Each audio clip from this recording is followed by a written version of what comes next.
It's time. Is it time? For Pucknology.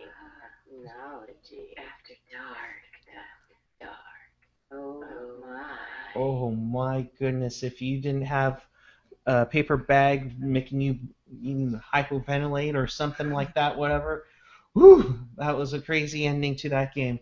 Welcome to this edition of Pucknology After Dark, following a 2-1 Sharks victory in the shootout. Yes, we got our first taste of 3-on-3 overtime in the regular season. I am joined by the other Eric, who spells his name the right way, Eric Landy. Howdy. And we are joined for the very first time by the one and only Second time. second time, second time. That's right. That was at the home opener. That was Yes. crazy that night. By Felix, otherwise known as SJ Sharkbite on Twitter. Hey Felix, how are you, bud? What's up? I'm good. Good, good, good. All right. If you like to be a part of the show, you may do so at the certain Twitter handles. Landy, the graphic. Yeah, let me pull it up. Okay. As you can see, tonight we had such an exhilarating time that we don't even know what we're doing anymore. Let's look at it this way: we had more goof ups than CSN did going into the shootout. Oh, Hey! Yep, there we go. there we go. All right, now if you want to be a part of the show, use the hashtag Pucknology After Dark. You can follow us on Twitter at all the respective Twitter handlers. I'm not going to go through all of them because basically I've run out of breath. But nonetheless, bless you. Sorry, I have a bit of a coughing issue right now. Uh-oh. Just make sure you use the mute button if you feel something coming on. All right. But nonetheless, make sure you be a part of the show using the hashtag Technology After Dark, along with the Twitter handles. We love to get to you. This is your post game call-in show because there is no other one in the area. Trust me, we know. So, that being said, good evening, gentlemen. A crazy night at the end there. Looked like was going to be a 1-0 Sharks win. Maybe perhaps the Sharks were playing it to be a 1-0 Sharks win, which is a basic no-no because it's like being prevent defense. All you're preventing is them scoring faster. Landy, I'll throw to you first. Your initial thoughts on tonight's victory as the Sharks go 4-0. Um, Boy, you know what? I hate to be a Debbie Downer, but this one was a little hollow for me. I felt like they were very flat. Felt like they got kind of overridden in the second and then in the third, taking some really dumb penalties. I mean, some really just not using your brain. So I'm guessing that it was probably fatigue. You know, that first game that you get on an East Coast swing, you're okay because you haven't fully adjusted yet. That second and third game is really when you start to see the game start to sag a little bit, and I think that's what we're seeing tonight. Felix? Oh, so I honestly no, I completely agree. I mean, I thought the Sharks were. I felt like as the game progressed, even the Sharks really kind of just let off the gas pedal. Like I mean, they went back to their old ways, if you will. I mean, in this league, you obviously don't want to be sitting on leads, but I felt like that's exactly what they did. And as a result of just some, some poor plays and, just a lot of defensive zone time, they did allow the New Jersey Devils to get back into it, especially after taking that many penalties, as I've said before, as I've kind of said elsewhere, that you know you you just can't take that many penalties. I mean, sooner or later, it's gonna bite you, right back. Yeah, agreed. It was characteristic of them not fully being there mentally. And I was hoping that Pete DeBoer kind of stamped that out of them, but of course, it's kind of human nature when you're tired. You make those kind of really just mental errors. What did you think, Eric? No, I'm with you guys. It was definitely a disappointment in that third period, especially how they played um, these first three games. Almost looked like it reverted back to where to the Todd McClellan, Ron Wilson days, where they would sit on a lead, hoping that they could maybe get an insurance goal, and they would be good the rest of the way. They started playing, letting those horrible penalties come into play. Puck over glass. I'm sorry, yeah, it's a crappy rule. Just ask Craig Rivet in 2007. But at the same time, it's a rule, and you got to be careful with that. Um, so it just seems like it was one of those things where you're almost waiting for it to happen, and unfortunately for Martin Jones, a franchise record 234 minutes 33 seconds of a shutout streak came into play.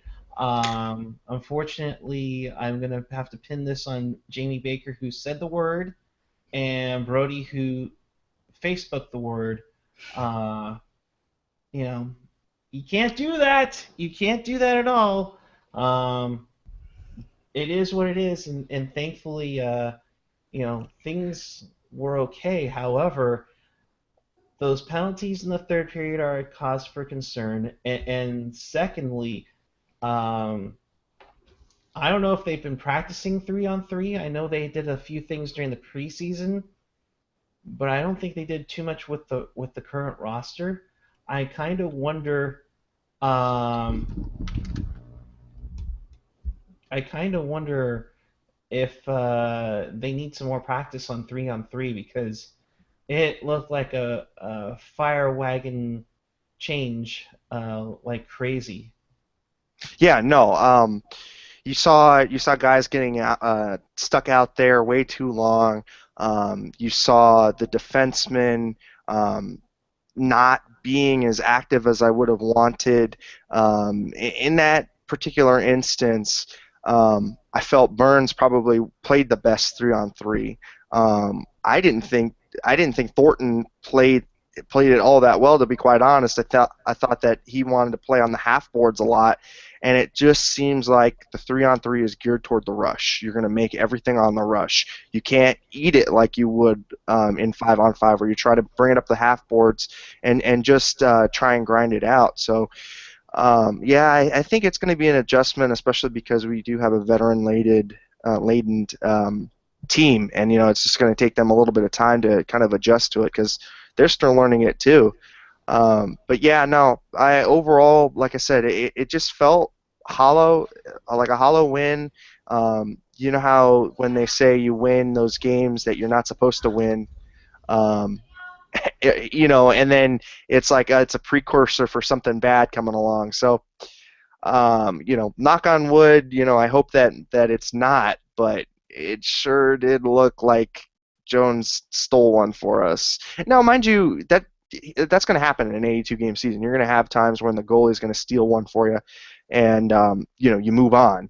But you don't want it to become a consistent thing. And this is something worrying because this team had issues scoring 5-on-5 in the last 2 or 3 years, and you'd hope to see something a little bit better than just a one goal effort. So Jones played awesome, played his heart out, couldn't be faulted for the goal that he gave up. Sets the record and really did his job. I thought the other Shark that really played well was Marlowe. Um, I felt like he was really there, really present. You saw him making back checks. You saw him blowing past skaters. He looked really good. Yeah, Marlowe looked impressive. I mean, at 36 years old, uh, just to have the wheels to skate through two defensemen, it tells you something, that there's still something left in the tank for Marlowe. And it's weird to say that because this is his 18th year. You would think that it would be slowing down, but he still has the wheels, and you know, give kudos to him. I found it interesting as they're replaying the goal on the TV. It's a tip in, and again, it's a second tip in. If you really think about it, no goals have gone in cleanly off of Jones tonight, and it's that's something to kind of note. Um, Yeah, no, and I think that like I said, I think he did everything that you would want in that goaltender to do. You want him to make the first stop. You don't want him to make silly kind of mental mistakes where he pulls one way and he leaves a five-hole open, or he leaves one side of the net open and exposed. I thought that he was very sound, and like I've said before, his technical ability is very good. So I think that this is something pretty consistent. I mean, not this level, but the kind of mechanics of him are going to be pretty consistent. If he continues to do this kind of level of play, then that's pretty amazing. But yeah, I think he played well. Yeah, it was a little upsetting to see the PK give it up at the end, but those penalties, just taking them consecutive and consecutive and consecutive, it wore those guys out, and by the time they took that final one, the penalty killers looked gassed. yeah, I think it was. You kind of sense it coming, unfortunately, and that's one of those things that the Sharks need to be better about. It is playing with the lead and keeping that instinct. We saw it with um, the LA game. We saw the Anaheim game. Definitely saw it with Washington, even though they were without Ovechkin, where they dictated the gameplay by their own, and that's what's going to do it for this team down the road. Felix? I actually wanted to chime in about like Martin Jones. I mean, he played terrific. He did all he could, but I mean, all in all, and I'm not sure if you guys brought it up yet, but um, I think they kind of relied on him a little too much. And that's the catch, is that you can't rely on your goaltender to steal games for you all the time. I think that was part of the problem with Niemi, maybe even with Nabokov as well. I think it's just a matter of time before this guy is going to give up a couple of goals, and maybe even early, and you're playing with some adversity. And that's the one thing I did like about tonight, is that yeah, they had to play with some adversity once New Jersey tied it. Yeah, no, and just, I mean, we haven't even brushed up on it yet, but the Couture injury really forced guys into different places, and made them kind of have to adapt. Um, so you got to wonder, maybe it's a little bit by design that they were playing a little bit of a shell. Um, I don't know that it's fully by design, and to be honest, I don't know if it was even something that Peter DeBoer wanted. But when people become injured, you just kind of got to adapt, and they did that. They found a way to win, but boy, it was not pretty. Um, I thought the I thought the centers looked pretty good. I thought um, Joe Thornton looked good pretty much until the third period. I think just that discontinuity in the penalty killing kind of made him a little flat towards the end. I thought Hurdle was doing pretty well through two periods. I felt like he was really trying to make space for Ward and Marlowe. I felt like he was moving the puck pretty well. I felt like he was protecting on the boards pretty well, doing a forecheck pretty well. So I was happy with his game. And then I thought that Tierney looked pretty good. I thought, you know, there were some lapses by his wingers, and specifically Nieto. I saw that there was some times where he could have cleared the puck out, but he didn't, or some times where he should have shot it instead of holding it on a stick a little bit too much. But I thought Tierney played pretty well, and then Smith did his job. I don't think it was too much of a drop off between him and Tierney as far as when you had Tierney on there. But Couture.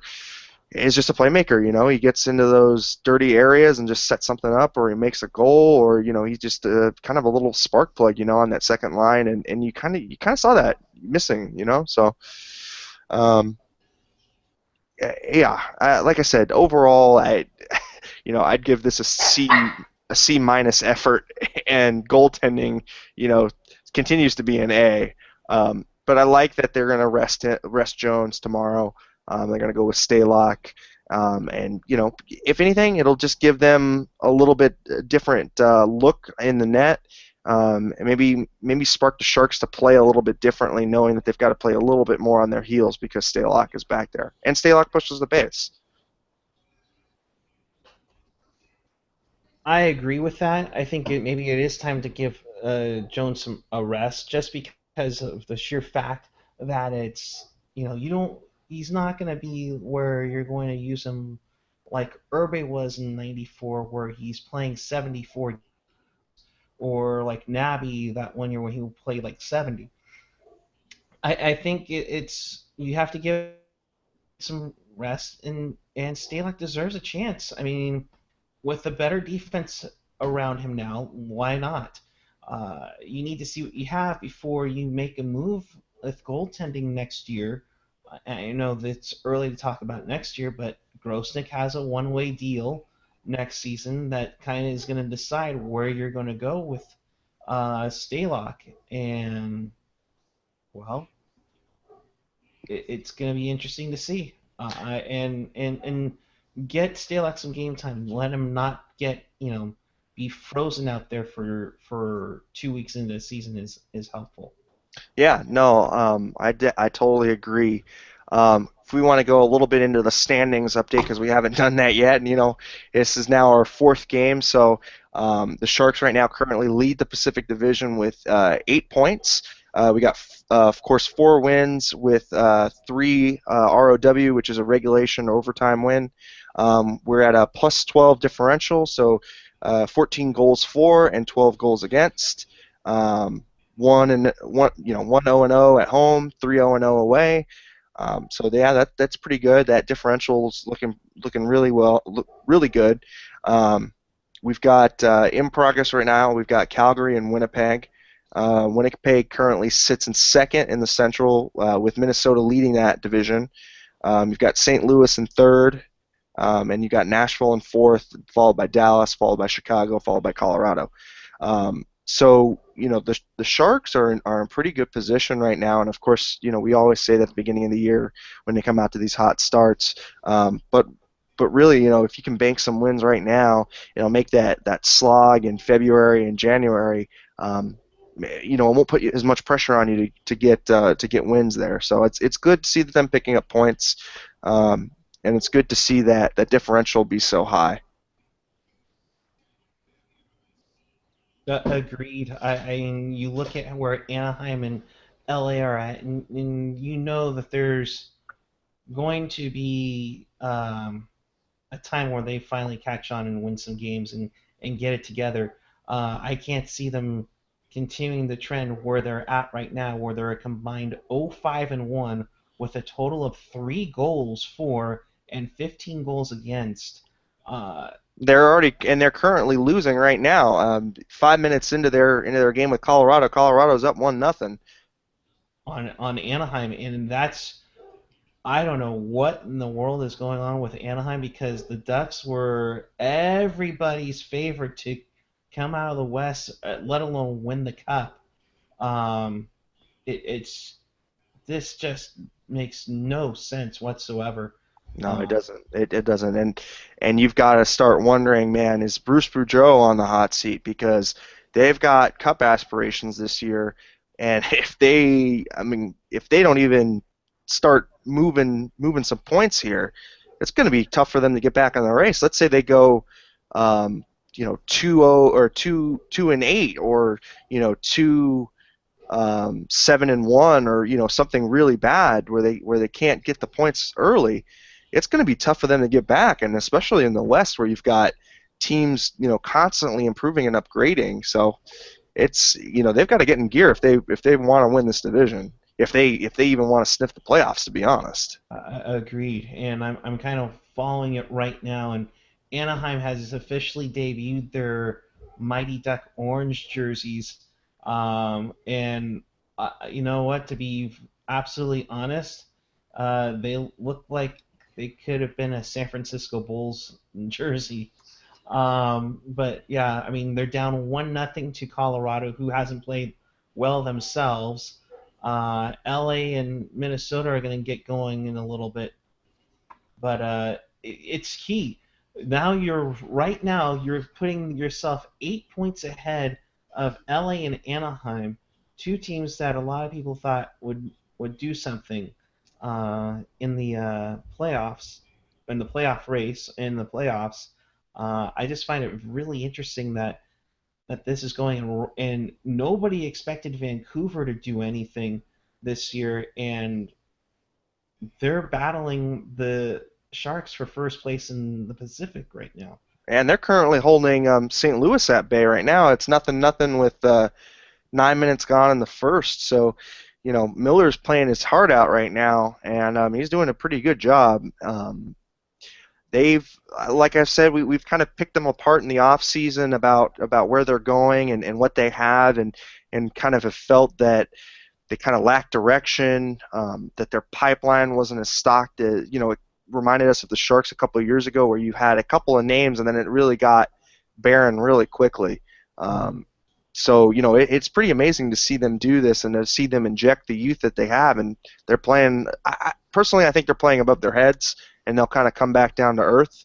But they're showing me right now they've got a little bit more character than what I thought they were going to have. And as that happens, Vancouver is down 1-0.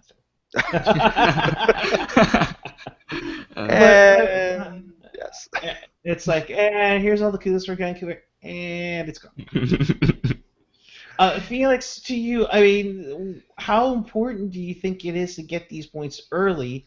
I don't think they should ever put the foot off the gas, but at the same time, 8 points and Anaheim and LA barely have one combined. I think it's a huge advantage at the moment as long as the team doesn't put it in there. I mean, it can't be 8 points down the road, right? Right, and I mean, like, I think, to answer your question, I think it is important that, the Sharks do take advantage of this opportunity, and of course they have tonight with this win, but, of course, we do also have to be kind of realistic. I mean, like, with LA and Anaheim, they're gonna start turning around probably sometime soon, at least I would think, given the talent that they have. But I mean, yeah, I mean, like, the Sharks have to take advantage, and they're doing it now. Absolutely. I mean, you take the opportunities and go for it. Um, I mean, you just can't let them. You know, you can't sit on an 8 point lead and just let it go. Uh, yeah, yeah, I and mean, the and we Sharks. saw that. We saw that last year. They had built up all that goodwill and all that good feeling in the beginning of the season, where you had Stalock and Niemi posting back-to-back shutouts, and that almost seems like an age ago. But that was in last season, and last season did not end well. And you had that horrific February. Um, so, like I said, I mean, it's going to be a slog. The nice thing is, because Couture is out now and because Raffi is out now, you'd hope that when January and February come along, when everybody's slogging, that those two guys will be back and it will prevent the Sharks from really bottoming out. And you'd hope that the injury kind of adds like an extra boost in January or in December, January, and February. So I look at it from that standpoint. Like right now, it's Hurdle and Tierney's time to really step up and really show that they're NHLers. And I think Chris has shown it. I think he's going to be able to do it. And I think Hurdle has really changed the way that he's played in these last 4 games. So we'll see. And it's interesting because it will really, like I was saying on Twitter earlier today, it will really tell us whether the Sharks have what it takes to be a cup contender. if they're as good as we think they are. They are who we thought they were. um, but basically, let's touch up on the Couture injury right now. It happened yesterday during practice in New Jersey. Apparently, Brody reached out to Logan via text message, and combining with what the team has said, they were doing some battle rushes. Uh, Couture, hit a rut in New Jersey ice, and combined with Hurdle Hurdle. falling on him, Yep. he went down, and apparently it's um, his fibula close to the ankle. Um, Is fractured. yeah, it's fractured. He's gonna have surgery tomorrow. Supposed to be out 4 to 6 weeks, but you know the Sharks have been wishful thinking on a lot of their injuries, i.e., see Marty Havlat's little injury when he got hurt when he was climbing over the boards. I mean, they were saying like 8 weeks, and that turned out to be Months. months. Where I think he got maybe a game in before the season was over, and just didn't do anything. No, Um, no, but I think that Couture is he's young, so of course he's going to heal a lot faster. But I think that he does have that desire to want to play. Whereas I'm not saying Martin Havlat didn't have that, but I don't think that Martin Havlat would be playing on 80% or 70% or whatever. He's kind of like Angel Bagan on the Giants, where he has to feel 100% and to go. Whereas I think Couture, well, we've known he's played with a hole in his leg. We've known he's played with a broken foot and been numbed up and said, put me in, coach. Um, so I think I think 4 to 6 weeks is pretty optimistic. But we also don't know how bad a fracture it is. I don't think that to kind of put it into perspective, I don't think it's like a Stamkos fibula break where it's like the thing is hanging off. I think it's like it kind of just got a little cracked. Yeah, let's hope. Unfortunately, As Dr. Eric chimes in, Dr. Landy. that's right. We're not doctors. We just play one on YouTube. Yeah, exactly. It, Um, it's just it's something you just have to hope for. He's irreplaceable in the lineup, but nonetheless, you wish him well. I guess he's already flown back to San Jose. He'll have the surgery tomorrow. Um, But how did you like the lines tonight? And I even saw DeBoer was changing them up again. So how did you like those four lines tonight? Felix? I guess they were okay. I mean, like, um, sorry. I just, I mean, I'm not really a line expert, but like see, Hurdle was on the Second line. second line, right? Sorry. I thought that second line, played, pretty well, especially with Marlowe's speed. I mean, like, wow. But like, I mean, I thought in general the lines were okay, I guess. Just okay. Yeah. Yeah, I mean, if you kind of just break it down, Tierney was at a 64% clip on the faceoffs. Hurdle was at a 58% on the faceoffs, and Smith was a 50%. Joe Thornton was an 80%. Um, so if you just look at it from a face-off perspective, I think they held their own, which is all you can ask.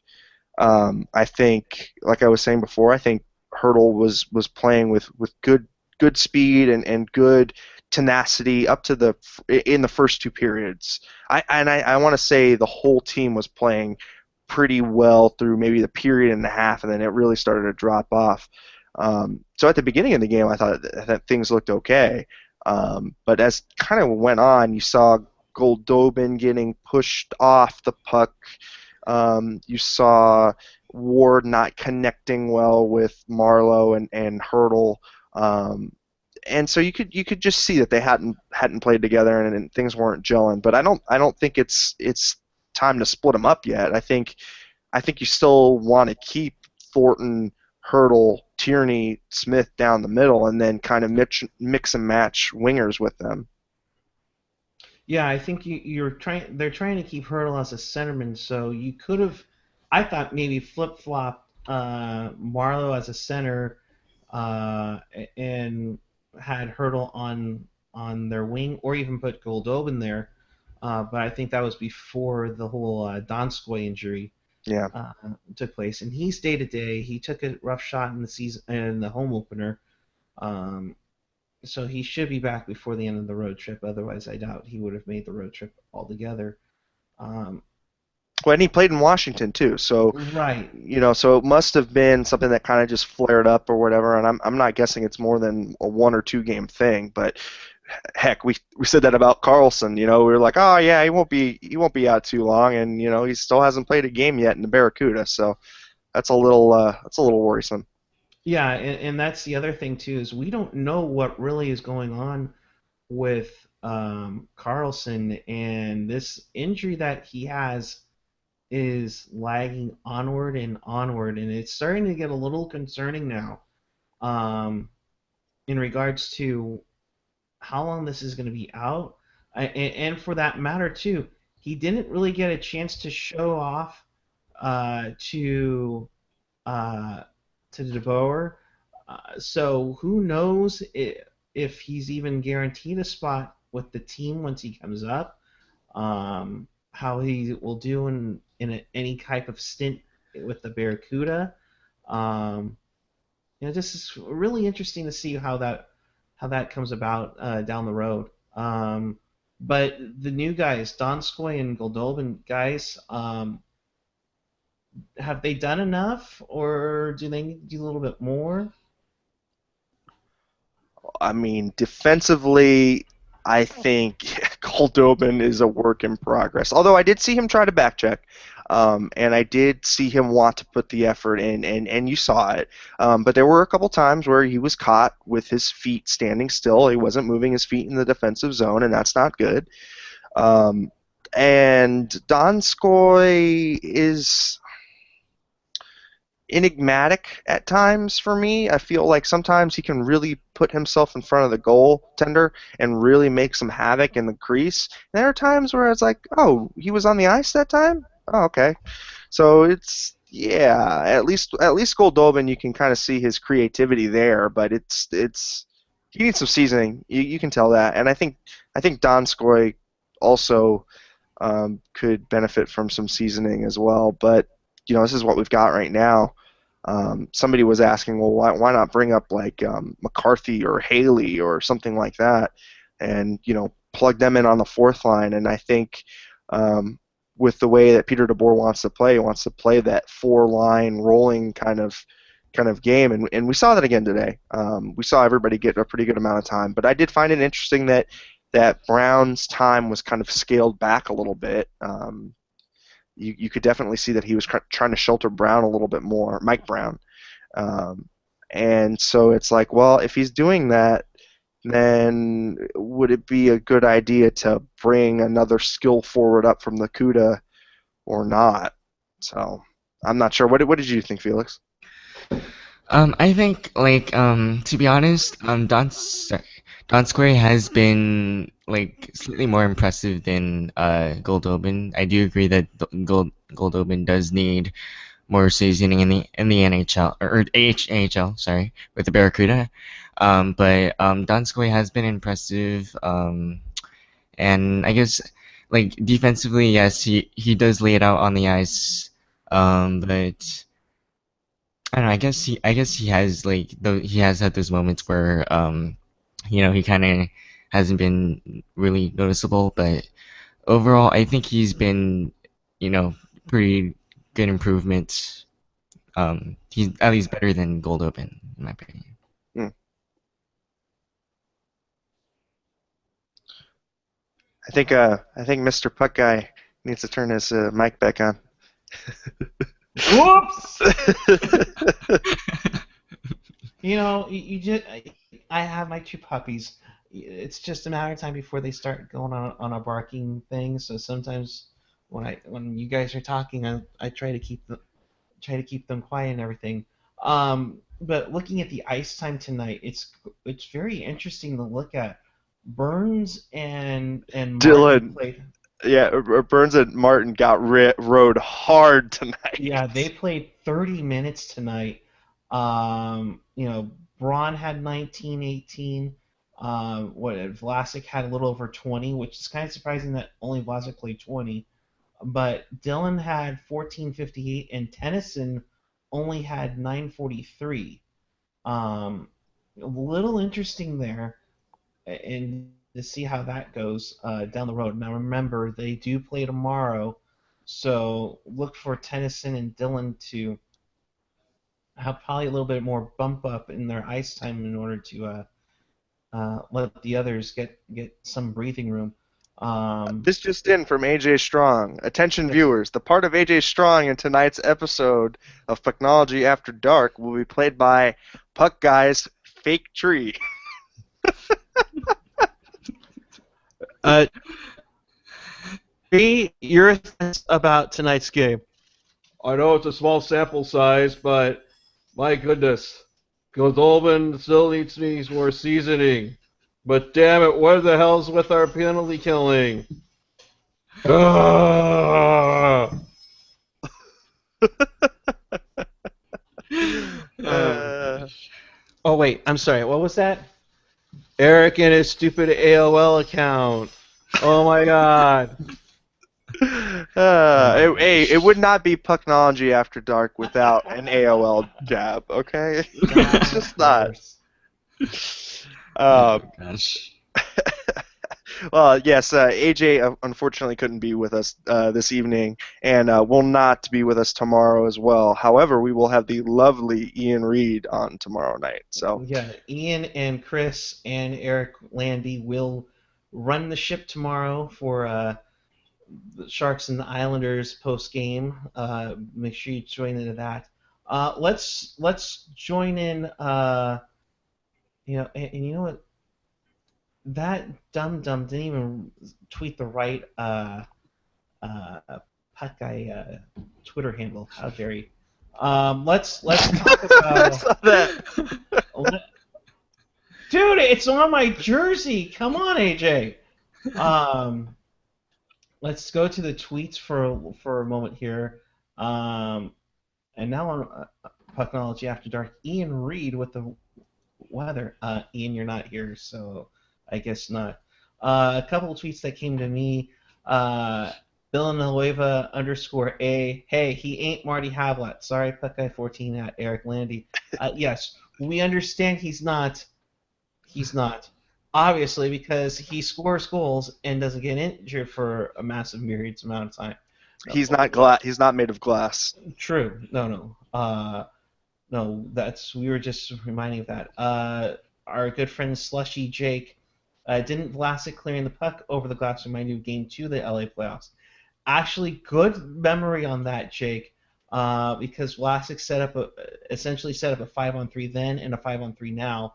Um, you give credit to the PK for getting rid of those two 5-on-3 chances. That was ridiculous. Um, Yeah, no, I mean it was awesome. It it's kind of interesting that they finally give up a PK on the 5-on-4, but whatever. I guess you'll take the small victories in life, which were the two 5-on-3 kills. Um, but they're still leading the league in PK at a 16 for 17 clip, which is about 94%. So they're they're a work in progress. I mean, there are times when I feel like, oh my God, this is like the Todd McCollum shell, and there are times like, oh wow, they cleared the puck and they did a pretty good job. But I don't know about you guys, but Dylan on the penalty kill is not working for me. I was surprised by that. I mean, granted, part of it was him being out there because he had just come out of the penalty box, but yeah, I don't know about that one. Yeah, Felix? Same, I totally agree. yeah. And unfortunately, Bernsey and Martin were just they just kept playing them and playing them and playing them, and I was like, oh my gosh, they're getting tired out there. They look tired. So it'll be interesting to see what they come out with tomorrow because I felt like they expended a lot in the third period. You know, I And do. oh, go Sorry, ahead, Felix. I'm I sorry. do. I do have a question. Didn't Dylan DeMello also make the roster? Yes, he was a healthy scratch tonight. Okay, so I mean, like, I'm just wondering, since we're throwing in the line well, not really throwing them out, but like, since we're talking about line combinations for tomorrow, when do you think when do you think we might see him, in the lineup?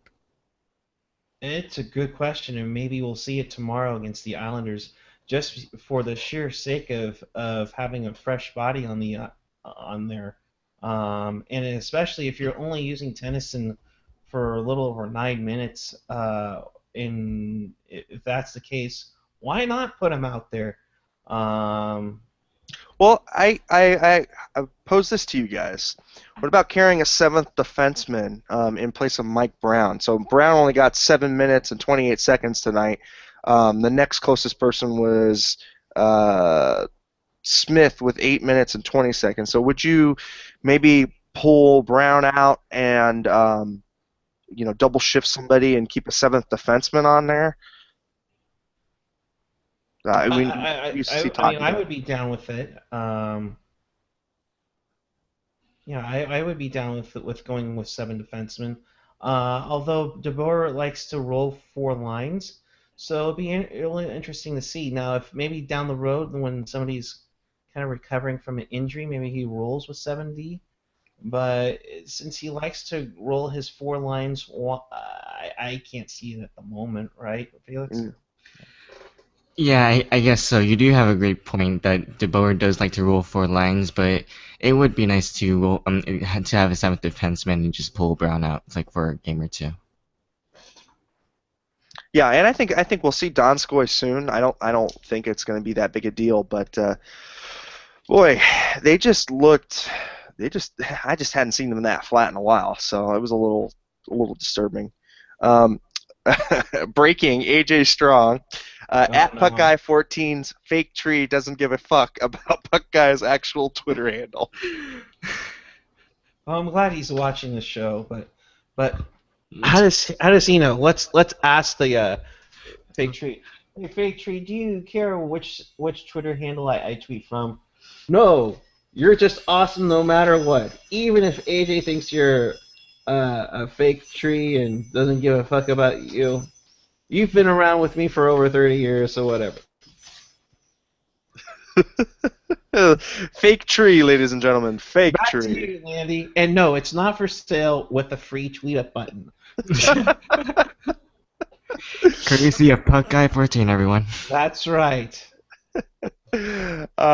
Yeah, no. So I mean, I think things will get better. I sure hope that he kind of chews them out tonight because you can't play like that against the Islanders. You'll get your asses handed to you. Yeah. Um, and God forbid, I mean, if you even played, um, I mean, even if you replicated that against the New York Rangers, you're going to get your ass handed to you even more. They will eat you alive with their defensemen. They've got the best defensive core in the NHL, and they can hem you in for a long time. So yeah, they got to fix that quick. Yeah, definitely. It's something they got to figure out, and something they'll have to decide with down the road. Maybe they take out Dylan. Maybe they go with DeMello and Tennyson. Who knows? Yeah, it will remain to be seen. So, um, Oh, did you see Columbus lost again tonight? yeah, and they had tied that game 3-3, and Toronto picks up their first victory in the Mike Babcock era, 6-3 over the formerly known as Neon Buggers. I guess we're on Firewatch 2015 for Todd Columbus Richards. already. Yeah. Yeah. And I think maybe if these scores hold up in in LA and Anaheim, they might be the same thing. Uh, Has Minnesota scored yet? I still got 0-0. no, it's still 0-0, but I mean, LA still is. They Searching have for a last win, time, yeah. yeah, that and they haven't scored since their their game against Arizona, and Ah, that was early on where they lost 4-1, I believe, to the Coyotes. And okay, speaking of the Coyotes, this is how bad it is. Their goals for is 2. Their yeah, goals against is 12. they've scored a total of 2 goals. The one against the Sharks on opening night, so that minute 49 in, and then the one against Arizona. I keep trying to say Phoenix. I'm trying to. It was holy. You're so used to them saying Phoenix all of a sudden. Um, You could go with Desert Dog. that's right. Then we have to do the drinking game. Oh god. Oh, that's right. I, That's right. Guys, I'm not 21 yet, just saying. oh boy. Oh, Uh-oh. all right. You must have this much Mar facial hair to be on the show. Mar Martinelli's for me and Felix.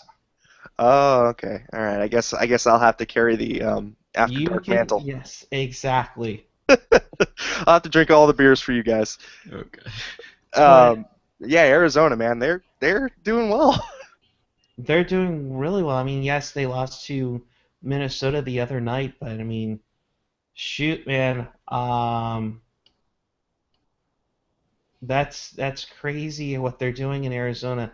Mike Smith is carrying them like Martin Jones is carrying the Sharks, and that's where it will come down the line is how well your goaltender will carry you, because it's only you can only rely on your goaltender to be so much, and it's crazy. Yeah, so we got something kind of interesting. The Marlowe watch for his 1,000th point. He's at 991 points. He's 9 points away from hitting 1,000. Nice. And he's And got how many goals too? Because that's starting to get close too. Not as let, close nine as 1,000 though. let's pull up his SAP stat sheet. See Skaters. how long this takes. Yeah, let's see. Points. Uh, yeah, this is kind of hard to use. I hate SAP. While you're doing that, I'll read Oh, here we go. Here we go. Generation X. Oh, 400, sorry. 458 goals, 533 assists with 1,332 games played. All right, so he's getting close to. He's not there. Wow. Okay, this is taking on a new thing.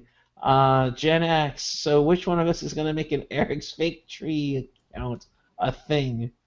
And Ian Reed next time on Pucknology After Dark. AJ Strong versus Fake Tree special with guest referee Rocket Backhander. Wow. Oh god. That's where I'll break out the. My.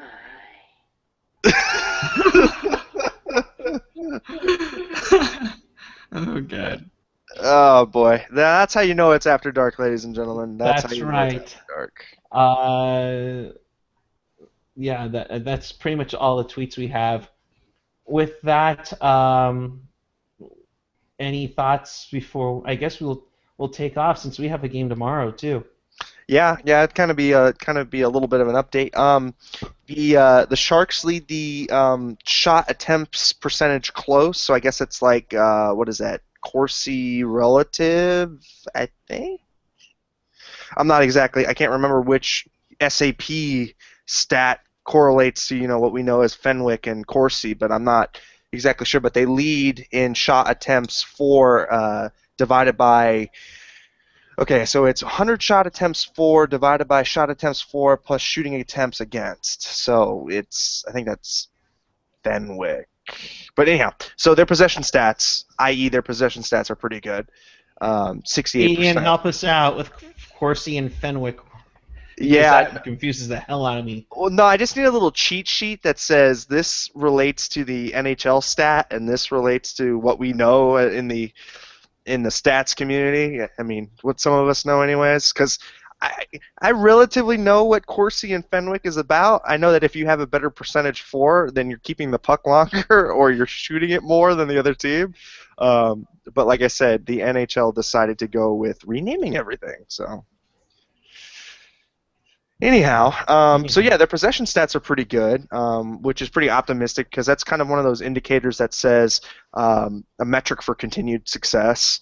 So yeah, that they're keeping the puck around is a good thing, and you know that's good, and the streak remains alive, I guess. yeah, I mean that's part of what DeBoer was bringing in was a more puck possession game, keeping the control of the puck, keeping it on the whole time.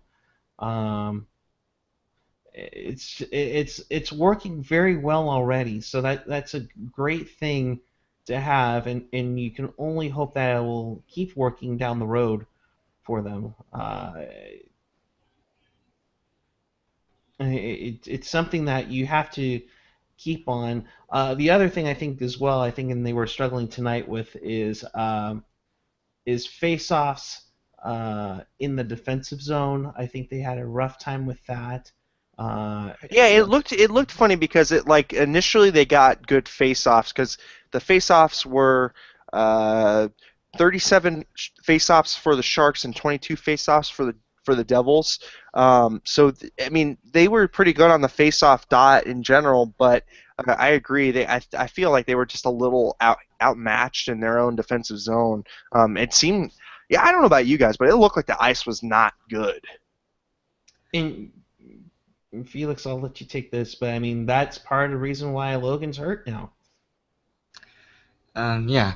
I would have to say, like, for tomorrow, hopefully. I mean, obviously, this was the first game I've probably seen the Sharks kind of play just dismal, okay, and kind of teeter off as the game wore on. So hopefully, the Sharks play better tomorrow. I would expect so, especially with Stalock in net, and just hopefully get back to what they've been doing, keeping it simple. Just doing the right things, making or keeping the making good habits and all that good stuff. So yeah. Yeah, I think they have to keep up on it, and it's probably the best way for them to get better down the road. I think I remember when Malhotra and Scott Nickel were in our with our team in 2010 and how we got into the playoffs with those two face-off guys, and they were great face-off guys. Um, Yeah, I remember that. and they were also helped out Pavelski and Thornton with their face-off jobs. It's that's going to be a key thing down the road, especially in the defensive zone, especially in the offensive zone for that matter too. I think they have to win face-offs in all three zones just to jumpstart their possession, jumpstart what they're planning to do, and and make things happen after that. You're seeing that they're not passing it around as much. They're definitely getting more flow to their passes when they do pass. Definitely shooting a lot more as well. So that's definitely a great find. Yeah, 34 shots on goal tonight, which is pretty good. That's about normal, but the Devils had 32 shots against, or 32 shots for, excuse me. So we had 32 against, and you got to remember those power plays were kind of where they got made up a lot of those, but they did not look good on the 3-on-3. That it did not gel well at all to me. It didn't look right. Yeah, we'll.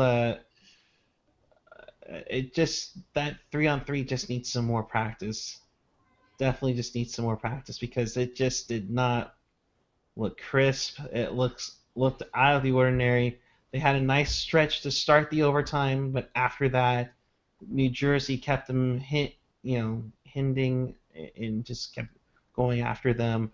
Um, there wasn't a moment where I thought, okay, they're really pushing them in, keeping them deep in their own zone, kind of like how they did against Anaheim a couple of times in the third period.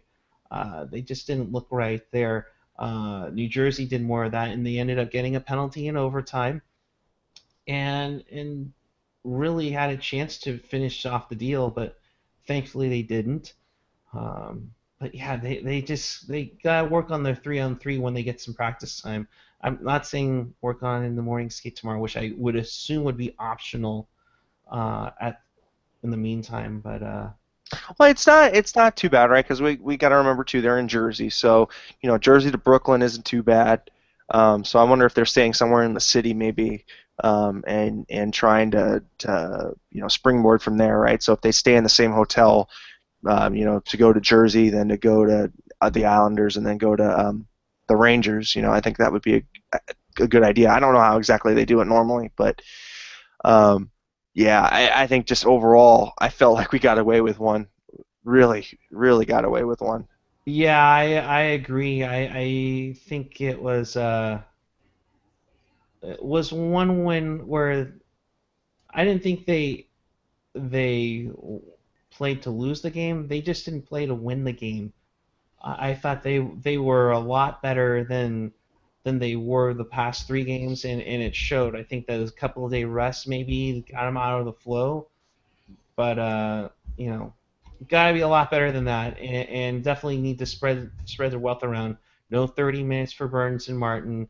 Um, you know, Hey, I got my jersey stitched. That's pretty cool. So this my white 91 jersey I got stitched over at the guys at Barry's Sports Equipment in San Diego, and they did a a hash the normal hash stitching. So um, that was good.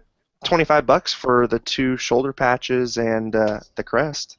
very nice, very nice. We will wrap things up as Quakes fan 84 is asking, what beer is AJ drinking?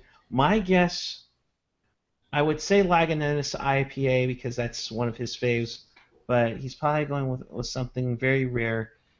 Um, AJ, if you find out, we'll tweet and go from there. Final thoughts, Felix? I know you got dinner to go to soon. Yeah, so sorry. But like I said, I mean the Sharks, like I said, they played kind of their play kind of teetered off like, as the game went on, and it's I mean, what more can I say? Hopefully they can pick it up again tomorrow, and keep the winning streak alive. Yep. Yep. Landy, your final thoughts. Uh, just got to be better than they were. I think the talent is there. I don't think that they can necessarily rely on any outside help at this point. I think it's within them to fix their game. Within them, the talent level is within them. I know that they can do it. It's just whether or not they're going to go and do it. Hmm. Yeah, I think they just have to go out and kind of put this game out of behind them because it wasn't pretty, but pretty doesn't win you cups. You gotta also get those ugly goals, get the pucks out, just get back to what they were doing the last three games before tonight, and come out swinging against a tough Islanders team that they'll have a good game against, I think, and it's a rematch of backups. It's gonna be Stalock versus Jesus Grice. Christ. Yeah. So it's going to be very fun to see. Will Grice get up for his former team? And will Stalock try to prove to himself, hey, you can rely on me as much as you can rely on Jones? With that, we will leave you. We will be back tomorrow night following the Sharks and Islanders game. We will have Chris JWS, Eric Landy, and Ian Reed. So I'm sure by then we will definitely have more jokes about AOL and my fake tree. With that, we'll leave you. Thank you for watching. Keep it real, keep it fresh, keep it real fresh.